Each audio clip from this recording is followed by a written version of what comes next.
about to listen to the Dr. Daliah Show. Sassy, stimulating medical talk radio. Any medical advice Dr. Daliah Wax gives on her show should not be substituted for an actual visit to your medical provider. And now, here's Dr. Daliah.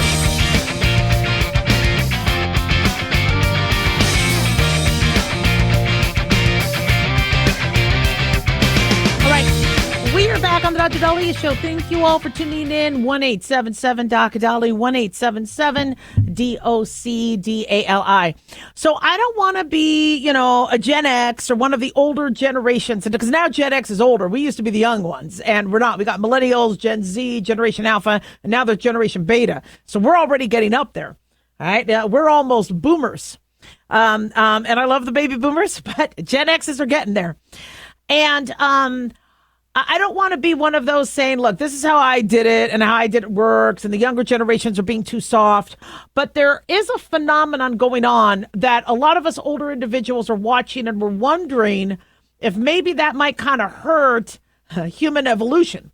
And so I speak to a lot of younger people because I'm around students all the time and younger individuals. And there is a very valid fear of childbirth. And I speak to women who are, not really excited about having kids. And, they'll bring up, well, it costs money and all that. But they're like, I could not handle the pain. I cannot handle the pain. Or I can't see the sight of blood. I'm not going to be a good mom. This is what they say. And I'm like, of course you will. You have a period every month. You see blood every month. You go through, horrific cramps. That's what kind of prepares you. They're like, no, I haven't had a period since I was 12. I'm like, well, because they were immediately put on birth control, so they wouldn't have to have the cramps, so they wouldn't have to have the bleeding. And so one thought, and again, I'm not here to, criticize the younger generations, and I'm not saying you have to have, cramps and monthly periods, but when I was going through those trials and tribulations of puberty and the monthly, every month, of that, in the beginning, when I was really upset about it, my mom's like, this is how God prepares you. Well, first she said, we're cursed because of what happened with the serpent. Because Eve gave Adam the apple, this is why we have menstrual cramps. And I'm like, dumb, what the? I was really ticked off at Eve for a long time. I'm like, she did this? Well, the serpent lost his legs and became a serpent, right? Then he had to be a bottom ground dweller. I don't know what. I'm no biblical scholar, but I remember my mom telling me that. And I'm like, well, that's because of what happened with Eve. Because I'm like, why do we have to suffer and the boys don't? But then, when I was older, my mom's like, look, this is going to make you stronger. You're going to be able to handle the trials and tribulations of pregnancy and labor better. And she said the cramps are going to get better. Now, she was right. Don't tell her, because then she's going to hear, I told you so. But for me, I'm not saying for everybody else. I was in labor for 5 days with Stone. I might have been contracting every 15 minutes, then 12, then 10. But it was really painful the last 2 days. And I did need an epidural. I did ask for one because I was exhausted. But I didn't fear the whole pregnancy thing because I had month after month and years of training. I have no problem looking at blood because I had to deal with that month after month.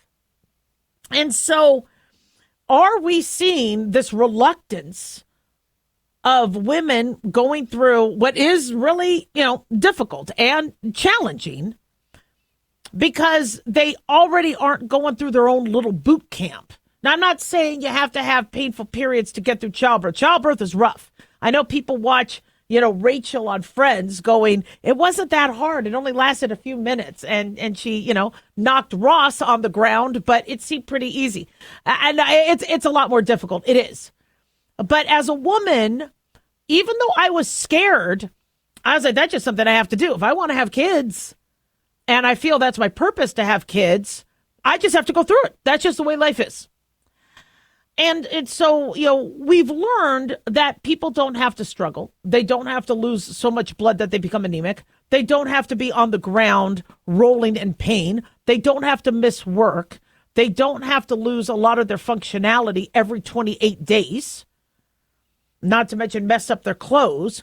That birth control and other things can mitigate that. But when on the flip side, I'm hearing younger individuals are like, but I can't look at blood. And I'm like, all women innately learn how to manage that because that's how our bodies operate. We see it, we live, and it's kind of a defensive mechanism so that when our kids bleed or whatever, we can go and address it. I had men faint, in my office more than women. And I'm not saying this anti-man, but men fainted more in my doctor's office than women, because they would see blood or they got their blood drawn or whatever. And so what you're exposed to, and that's why we doctors were put through hell, in our training, so that if there was a drowning victim and everybody's like, oh my gosh, it's a blue child. And while they're all freaking out and freezing, we're already jumping on there going, I know what to do. And so there is an argument for the preparation, for the training, for a level of endurance. On the other end, we don't want people to suffer. So then what's the right answer? But I think, the medical community, needs to kind of look at what is, and I'm not saying force every child to have their menstrual cramps. I'm not saying to do that at all. The fact that we could eliminate that pain for people is pretty amazing. And look at how they're functioning and they're working and they're doing amazing things, and look at them in sports. So we've definitely changed, a lot of the playing field for women, because we've been able to manage the menstrual cycle that affects us every 28 days. I don't want to say plague because it's a blessing. Menstrual cycle is a blessing. But if we aren't necessarily going through some of that training, are we getting soft, and are we now getting apprehensive to go through some of life's challenges that are painful? 1-877 Doc Daliah, don't go away.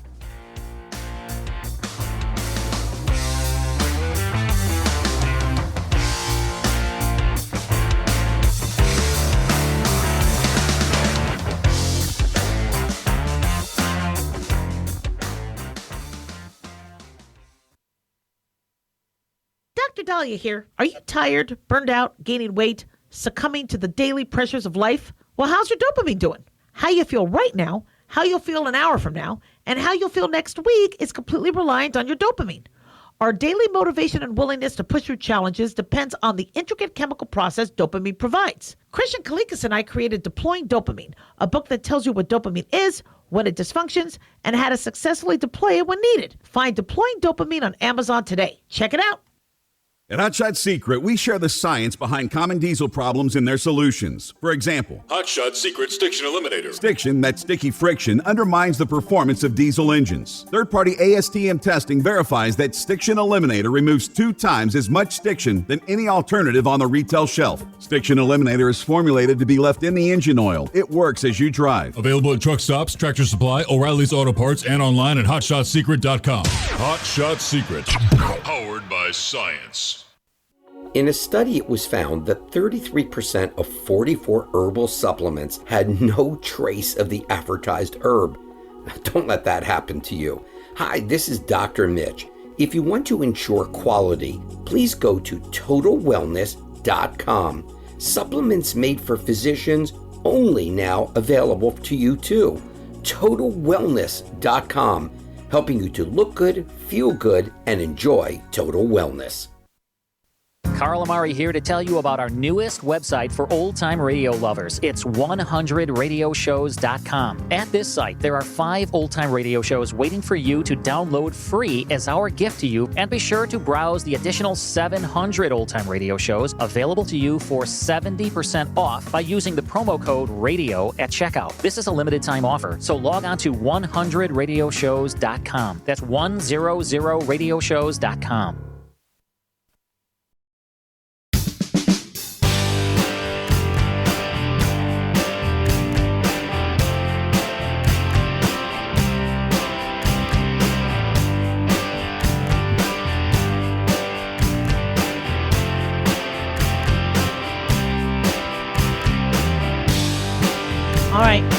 are back on the Dr. Daliah Show. Thank you all for tuning in. 1-877-Dr. Daliah, 1-877-DOCDALI. Big thanks to Talk Media Network for making the show happen. Big thanks to Daniel, our producer, and big thanks to you all for tuning in. We really do appreciate it.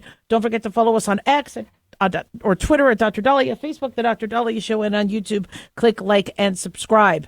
So how many of you are still out of a job? Apparently, a lot of you are still out of a job, or you are underemployed, where you're not necessarily making the income you feel like you need to make. And I am seeing email after email of people going, Daliah, do you know anybody hiring in healthcare? Do you know anybody hiring in academia? Do you know anybody hiring? This is going to be a really, really big problem.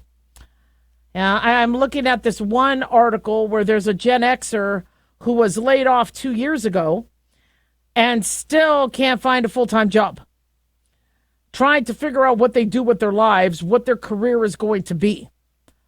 See, for me, it was easy. When I was 3 years old, I either wanted to be a movie star, Miss America, or a doctor. Well, I told you how that all started was, I don't know if it was Marcus Welby or something, but there was this old man and a beautiful blonde nurse, and my mom was watching this TV show, and I'm sitting there playing with my Weebles, and I look at the TV and I go, that's what I want to be. And my mom goes, what? I go, I want to be a nurse. And she's like, really? Why? I go, because I want to help people. I want to be a nurse. And she's like, well, you could be a doctor. And I go, no, boys are doctors. Girls are nurses. Because remember, I got in trouble for peeing standing up. And that was when I got the realization that I'm not going to be my dad. I'm going to be my mom. And I'm going to be a girl. So I'm looking at this going, no, boys are doctors. Girls are nurses. And my mom goes, no, actually, now remember, this is like in the late 70s or in the mid 70s, right? She goes, actually, girls can be doctors too. And I just kind of remember her looking at me, and she's probably thinking to herself, this is the moment moms dream of with their daughters, where they instill in them, a will, a freedom, a liberty, and a drive that they could be whoever they want to be, because we women before fought hard for their path to be open and free. So she's looking at me probably thinking, all right, look, I just, made a difference in my daughter's life, telling her that women can be doctors. And I look at the TV screen, I look at my mom, I go, no, I want to be blonde. I want to be a nurse. So, and I don't remember too much, but I just remember my mom's face almost like half melting of a frown. She probably was like, my daughter's stupid. I wanted to be this beautiful blonde nurse. That's what I wanted to be. I was too young to understand the whole concept of doctor and all that. But later I wanted to become a doctor because when I found out that doctors could deliver babies, doctors could do surgery, in addition to all the great things nurses could do, doctors could do that and then some. And so then I'm like, well, wait a second, I do want to do surgery. They don't let nurses do surgery. I mean, they let some assist, but I'm like, but that's what I want to do. And so that's when I decided to go from nursing to be a doctor. But it was fairly, in the 80s, all I had to do was get good grades and figure out how to pay for college and how to work multiple jobs and study and balance that. But the goal was there. For these younger generations, wow, I would not want to trade places with them. With AI and technology and everything wiping them out. And so wiping out jobs. And so it's getting harder and harder. The other thing, too, is, when I needed a job, I pavement pounded. I walked into the restaurant and I said, hi, I'm looking for a job. Are you hiring?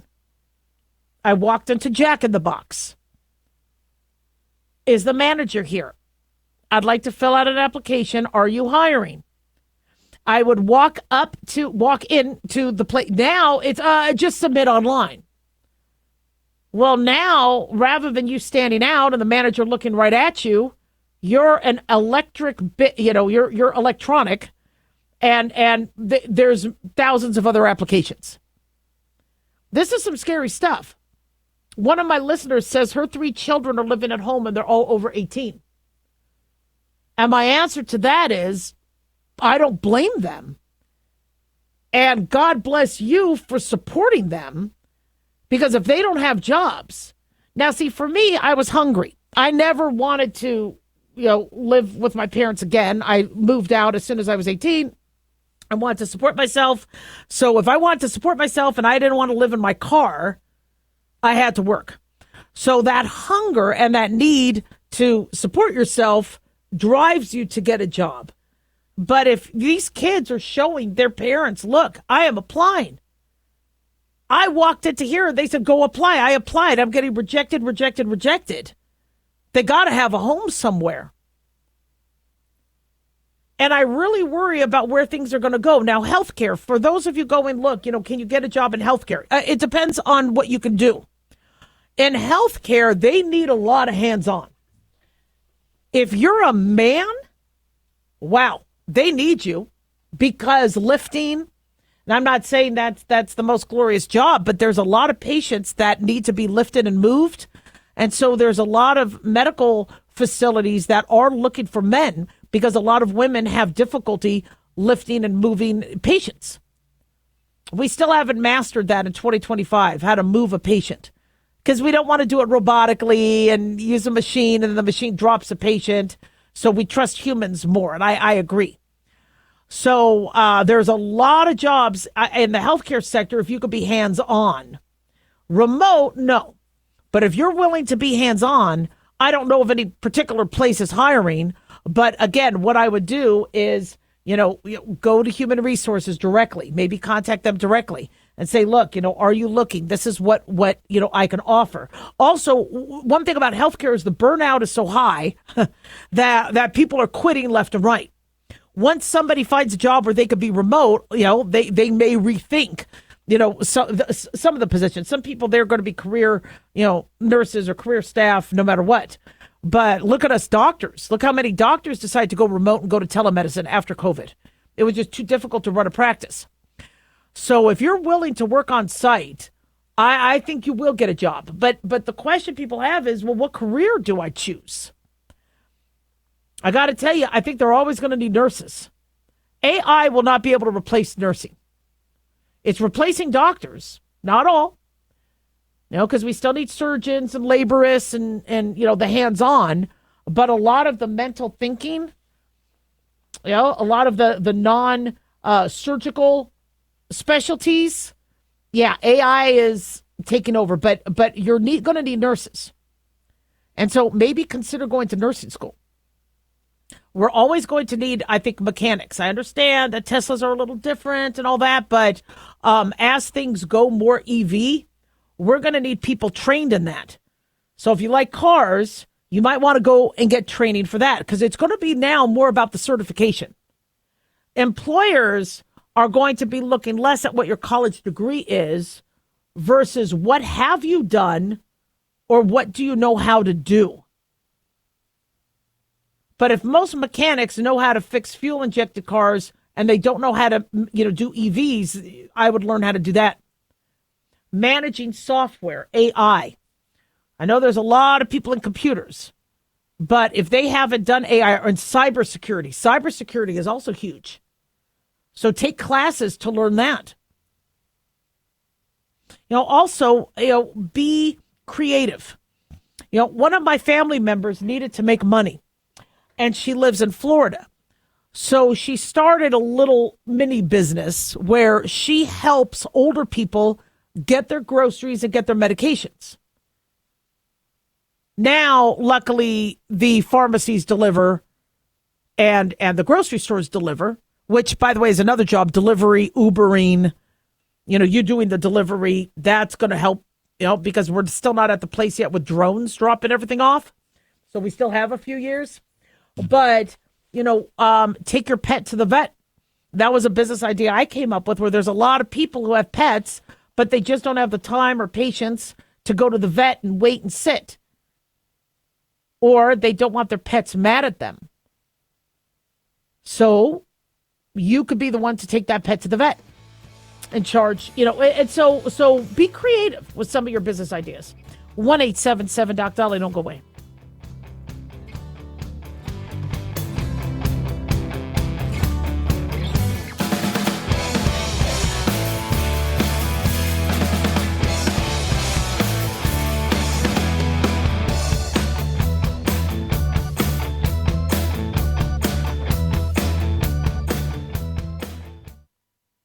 At Hot Shot Secret, we share the science behind common diesel problems and their solutions. For example, Diesel fuel cetane levels. in many states, the cetane rating in diesel fuel is 42 to 45. Most diesel engines operate more efficiently with a cetane rating of 48 to 50. One treatment of Hot Shot Secret Diesel Extreme will raise your cetane 7 points, increase fuel economy, and improve cold starts. Due to a cleaner burn, there are less hydrocarbons and particulate matter in your exhaust. This reduces the blockage of your diesel particulate filter. Using Diesel Extreme generates 83% less DPF regeneration. The 6-in-1 Diesel Extreme formula also includes the most concentrated detergent on the market, lubricity enhancer, water demulsifier, rust and corrosion inhibitors, and a fuel stabilizer. Hot Shot Secret Diesel Extreme is available nationwide at truck stops, fine farm and auto stores, and online at hotshotsecret.com. Hot Shot Secret, powered by science.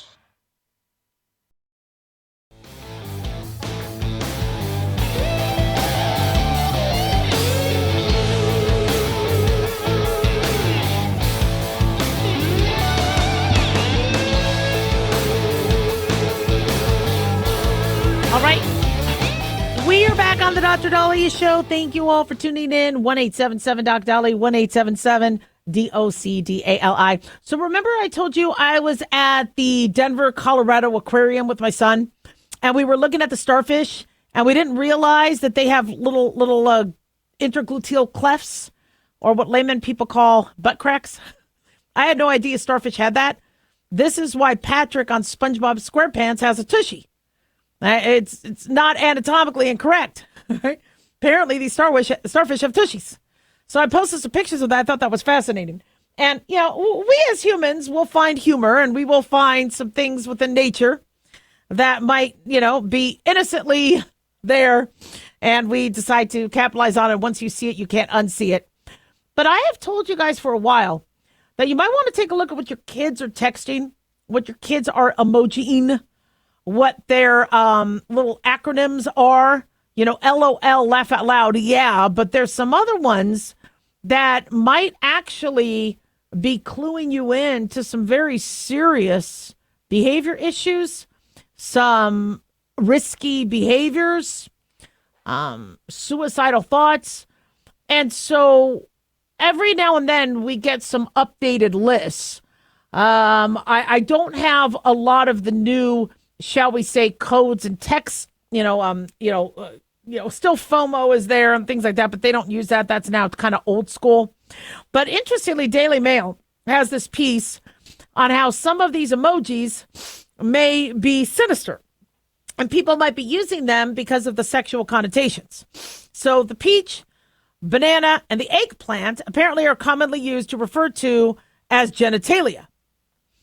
Strawberries, tomatoes, cherries, avocados, and pineapples can also have double meanings. Isn't an upside-down pineapple on a door meaning that house is a swinger? Remember we told you guys about swingers? Where if they have flamingos in their lawn or white rocks around their mailbox or an upside-down pineapple, it tells other neighbors that they're swingers. Yeah. So there's these little codes. So according to Anika Yunus at Find My Kids, she understands the meaning of fruit emojis, or she says understanding the meanings can be tricky for parents. Fruit emojis have various meanings, some a little more lewd than others. So when you look at the peach looks like a tushy. When you look at the avocado, it can appear somewhat phallic. So emojis are a way where the youth are communicating in code. And so eggplant and banana emojis, very phallic. And these are very commonly used as an innuendo to the penis. Now, the banana emoji is also being used, we're being told, by Daily Mail, to warn somebody else online that, I guess, NSFW, or not safe for work, such as a nude photo. They said a banana could also suggest acting wild and crazy or, quote unquote, slipping up in life. I guess they're alluding to people slipping on banana peels. I don't know. I didn't think the young people kind of put those two together because that was very an old school comedic vaudeville thing. Another emoji that has sexual innuendos is the peach. It refers to the curvaceous buttocks, or it can also refer to the female genitalia. They say less than 10% of people who regularly use emojis use peach as a peach. I mean, you could be like, yay, Georgia, and the Georgia peach. But the way the peach emoji looks, it has a little bit of a genitalia look to it. If a banana or eggplant is with it, then that refers to sex. A hand next to the eggplant or the hand next to the banana would imply a self-session or masturbation. Cherries could mean testicles. So could eggs, but the fact that there's cherries, the way the cherry looks, it obviously is only the two cherries. They also say cherries could be a reference to virginity. Grapes are another reference to male genitalia, also alcohol. The strawberry emoji is more for flirtation. And then pineapple suggests that the relationship is prickly because the sides are prickly. So avocado also, because the avocado emoji has the seed in it, it looks like a pregnant, like somebody pregnant. So if your kid is posting an avocado, that could suggest either A, they want avocado toast or guacamole, or that they're pregnant. So they summarize by saying bananas could suggest the penis, the peach, buttocks or vagina, cherries, testicles or virginity. Apple suggests incel. Now, I think incels are those who aren't very active in sex. The watermelon emoji is communicating solidarity with Palestinians. So there's a lot of different contexts that people are using, and they don't understand. Like, if I don't know what a coconut is impenetrable or inscrutable, lemon is negative or for sour, tomato is dislike or disapproval, like Rotten Tomatoes. Yeah, so who knew? But, kids need their privacy. And, I never had a diary. I didn't want a diary because I knew my mom would always read it. My mom read my sister's diary. I wouldn't have privacy. There was no way I was going to put anything in writing, how I felt, because then my mom could see it and I'd get in trouble. So I never did a diary. But kids are very communicative. And their communication now is at the access of parents. I believe parents could access the texts through the phone company or through the wireless company, I believe, if they have to. I know the government can access texts. And so when you don't know a lot about your child and the child isn't opening up, you're going to want to look. And, as a parent, when I hear that a child, let's say, is suicidal or a child hurts themselves and you're like, didn't you see the signs? Did you look at their text? Did you look at their phone? Oh, no, I don't want to look at their phone. I want to give them privacy. Well, yeah, but privacy versus a dead child, I would much rather they get mad at you for you looking at their phone. If they want to pay for their own phone when they move out, that's one thing. But, you as a parent, you have a right to check and ensure that your child is healthy, that your child is okay, that your child is not being accosted by predators. And so, there are certain things you need to look out for. Remember a few years ago, we talked about how TikTok users were using cryptic phrases as cries for help. One is I had pasta tonight. I had pasta tonight signified a cry for help. I want to tell my mom my favorite pasta recipe. That was a sentence that people would say kind of as a cry for help. I'm living in Spain right now, but now the S is silent, meaning pain. My shampoo and conditioner are almost empty. That was a common phrase a few years ago for people explaining that they were at their wit's end. I finished my shampoo and conditioner at the same time. See, that never happens. I always use more conditioner than shampoo. I go through 2 bottles of conditioner for every bottle of shampoo. So if you finish them both at the same time, that might mean something else. There's also hashtags kids would use, but in terms of code, there's numbers, that they might use. 53X because it looks like sex. They may say 53X or type that. 1174 was a strip club. Who knew that? 143 means I love you because of the way the numbers and the letters line up. So 420, obviously marijuana. So, there's a fine line between giving your child privacy but also knowing what they're doing. But with these emojis, wow. 1-877 Doc Daliah, don't go away.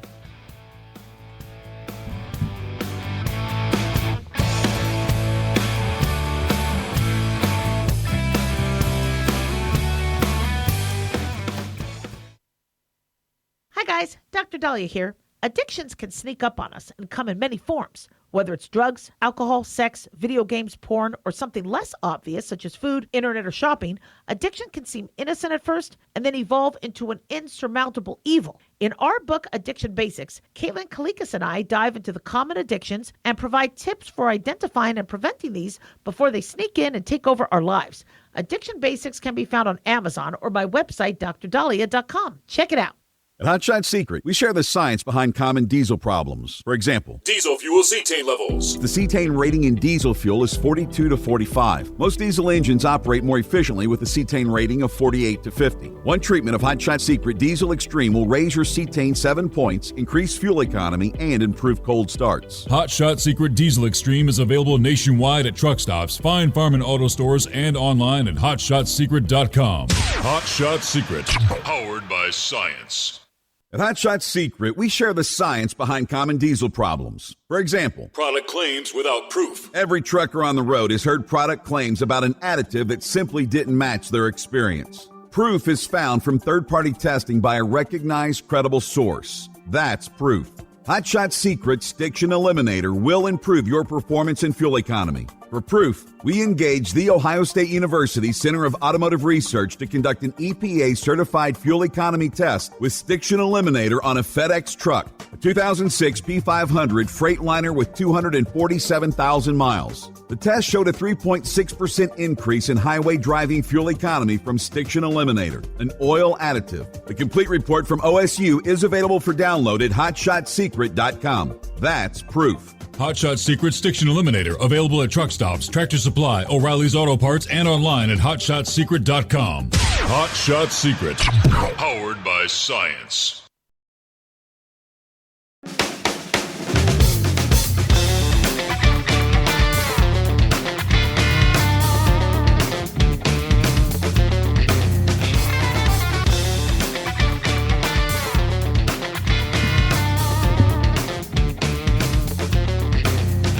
All right. We are back on the Dr. Daliah Show. Thank you all for tuning in. 1-877 Dr. Daliah, 1-877 DOCDALI. So a huge issue the Supreme Court is looking at right now is birthright citizenship. If somebody comes to this country and coincidentally gives birth while they're on our soil, that child becomes an American citizen. And this has been something that has gone on, has been protected by the Constitution since its inception. But a concern that many people have had is the tourism that has happened, where there are places where people go on vacation. They travel in their 9th month of pregnancy to come so that they could give birth and the child could become an American citizen, or individuals coming across the country illegally giving birth, and now the baby is considered legal, so now the family gets to stay. And, the idea of making women travel and trek in their 9th month of pregnancy can be very dangerous. And so Donald Trump thinks people have been taking advantage of the situation. So the Supreme Court today heard oral arguments challenging Donald Trump's effort to limit this birthright citizenship. Now, still unclear how justices will rule. But from what we understand, this isn't going to be something we're going to have to wait till the end of June to hear, because there's executive orders that Trump is making. There's federal judges trying to stop a lot of his executive orders, which is another thing that the Supreme Court is going to be looking at, too. So I think we're going to be getting some decisions sooner than the end of June. And so according to Justice Elena Kagan, she says in the first Trump administration, it was all done in San Francisco. During the Biden years, it was all done in Texas, underscoring how both sides have used the tactic to challenge sitting presidents as opposed to judges using universal injunctions, etc. And I think during the Obama years, there was, so it goes back and forth in terms of the federal judges. But as we're looking at birthright citizenship, this is tricky. I mean, I know people make jokes in movies about people coming across the border with their pelvis on the American side, and then technically the baby is American. And so, it's going to be interesting to see what, we have laws, and these laws were designed decades, hundreds of years ago, because when the colonies were established, right, and then we fought for our independence, and people, were born here in this country versus not, came over, there needed to be, some designations of, well, who could become president? Can it be somebody who traveled here and was foreign, and then they decided to kind of set up shop for a couple years and then become president? Or does it have to be somebody who was born here? And then, to become a U.S. citizen, what is the process? Well, if you're born here, you're a U.S. citizen. That's a done deal. If you go through the classes, if you go through the testing. So we have to have rules as to who is considered a U.S. citizen. I was born in America, so I don't have to take the class.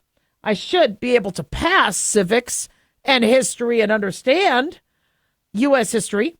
It's amazing how immigrants know more about our history than a lot of students. That blows my mind. I mean, my father would correct me, and he came to America when he was 21. Learned the language, took the class, took the citizenship classes, passed, and then he ended up marrying my mom and then having me.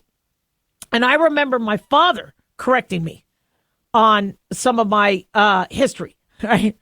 He's like, no, that didn't happen. This happened. I was like, oh, because he learned that in class. So we obviously have protected in our Constitution those people who were here in America, were born to America. They don't have to go through the immigration process because they were born here. That got changed. And some people took advantage where they're like, well, wait a second. If I race over and I sneak in, have the baby, now we're good. And then they were called anchor babies because, well, my baby's a citizen. You can't expect me to leave my baby. I have to take care of my baby. So the baby anchored them. And again, this wouldn't have been a big deal if it was only a handful of people where, we were traveling for work. My wife ended up giving birth here and not back at home. Well, you know what? You were lucky. Congratulations. That child is now American. But people took advantage.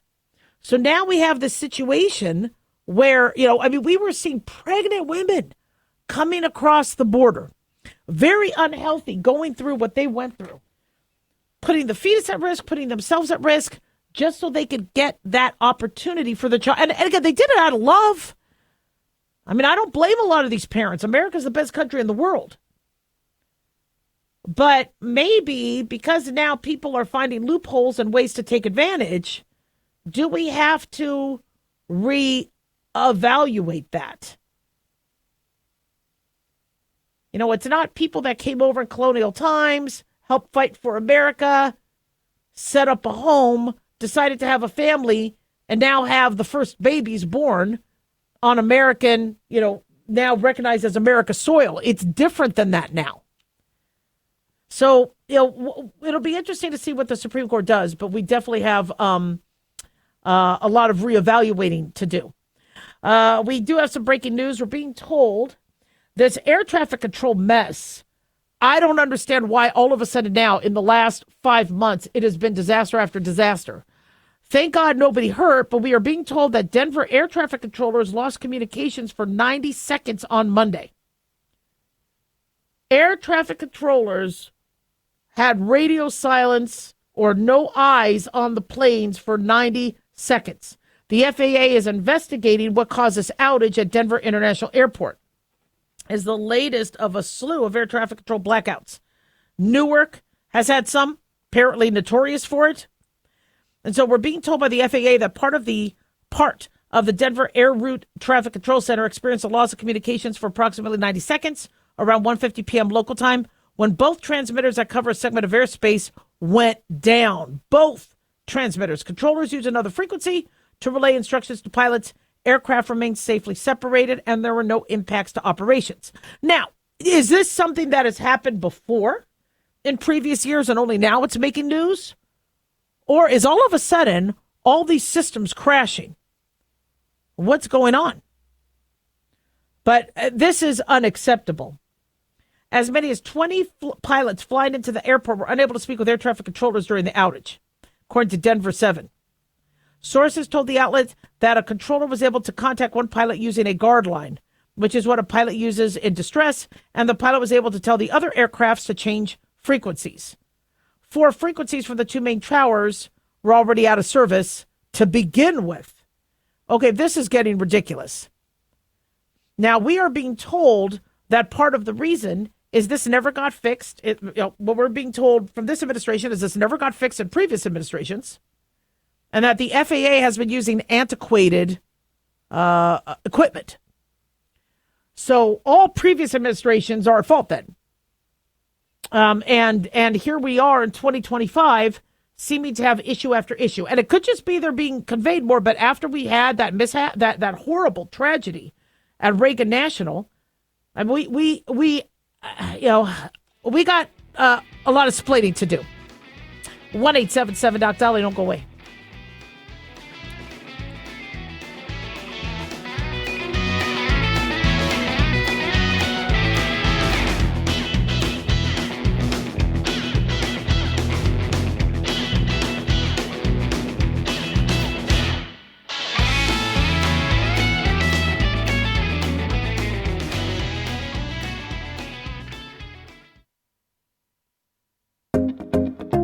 Did you know that healthy arteries make a gas?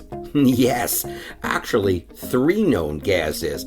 Hi, I'm Dr. Mitch, and nitric oxide is a gas that's readily made all day long to keep our arteries open by relaxing the blood vessel walls.